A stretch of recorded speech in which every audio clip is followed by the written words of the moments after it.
nations such as China and India, which didn't cause the problem but now add to it, have been excluded from having to cut their emissions.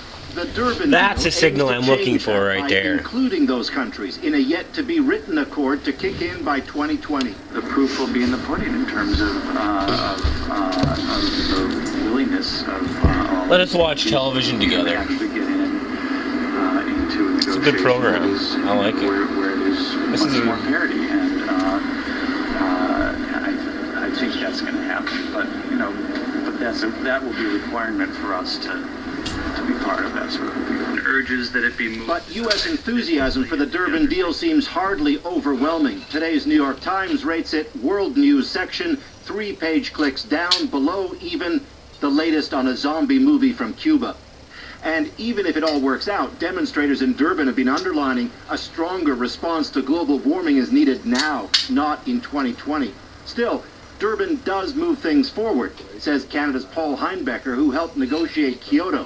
Though he adds, is it enough? Meantime, the climate is changing, and it may be that this is slipping behind the curve, and we're going to end up in a situation where we're going to have to spend a lot more money down the road than we would otherwise have to do. And now the hard part, actually writing the deal that would include those developing countries. The deadline for that is 2015. Sounds like a ways away, but in the long fight against global warming, it's something no one has yet been able to achieve.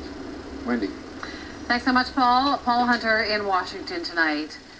The new Durban platform includes an extension of the 1997 Kyoto Protocol, but today, Canada's Environment Minister made clear there'd be no further commitment to that. Reaction here was swift, and as with the issue itself, divided. The CBC's Ron Charles has that part of the story.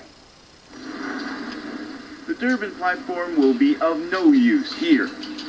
The kinds of platforms Canada's polar bears need to hunt seals from should be made of ice. But as the temperature continues to rise, there's less and less of that. Over the next decade, many polar bears may be facing starvation. Part of that is related to climate change. Greenpeace activist Keith Stewart says the Durban platform means years more of climate change dithering. It's the equivalent of having the fire department outside of a burning building, and they've agreed to come back in an hour to talk further about whether or not they're going to turn on the fire hoses. He blames Canada's rejection of a Kyoto Protocol extension for contributing to the weak results in Durban. He says the government seems only interested in protecting the oil sands, major greenhouse gas emitters. We've seen Canada actually adding fuel to the fire and playing a very disruptive role at these negotiations, rather than being part of the solution. Today's agreement also lays out the plans for a green climate fund that would provide $100 billion. I'm all about being nostalgic on the cut greenhouse gas. last analog channel available in these parts, about anywhere. I'm going off tonight at midnight. I hope they stay on for longer. But I can't hear that climate change bullshit any longer. What a spiel they're running there. Climate change. They always film the polar bears in the middle of summer when they're migrating. They never go over to Siberia where there is less ocean and there's more polar bears running around on the land. It's just another funding scam that the scientists come up with. It just causes me to turn off such a fine television station.